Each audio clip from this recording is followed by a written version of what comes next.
আসসালামু আলাইকুম। ক্রেতাবিহীন জজিরা হাট, এটা হচ্ছে গাজীপুর সিরাজগঞ্জ জেলার ভিতরে।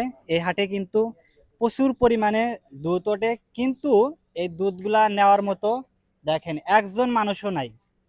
কাকা, দুধগুলা কত করে কেজি বিক্রি হয়? 60 টাকা বেচতেছি। 60 টাকা কেজি বিক্রি হচ্ছে। হ্যাঁ। আচ্ছা, ক্রেতাবিহীন হওয়ার কারণ কি এই হাটটা? মানে হ্যাঁ? লোকজন নাই নেওয়ার মতো।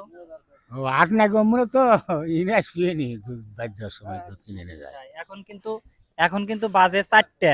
হ্যাঁ, 4টার উপরে হয়তো বাজে এখন। এখনো দেখেন একজন মানুষও নাই। এটা হচ্ছে জজিরা হাট।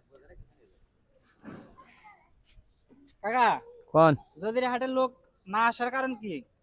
না আসার কারণ কাম বাড়ছে এখানে বাজার বুজার নাকছে এখন গ্রামে গ্রামে 8 বাজার তো।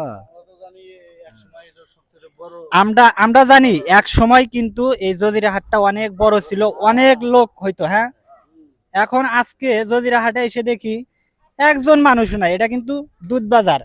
দুধ বাজারে দেখেন কি প্রত্যেক যেখানে যায় সেখানে কিন্তু দুধ বাজারে প্রচুর পরিমাণে ভিড় থাকে, না কাকা? প্রচুর পরিমাণে ভিড় থাকে, কিন্তু জজিরা বাজারে কিন্তু কোনো ভিড় নাই, একজন মানুষও নাই। দেখেন আমি ব্যতীত কিন্তু কোনো লোকই নাই দেখেন। সো আপনারা দুধ কিনলে জজিরা বাজারে চলে আসবেন।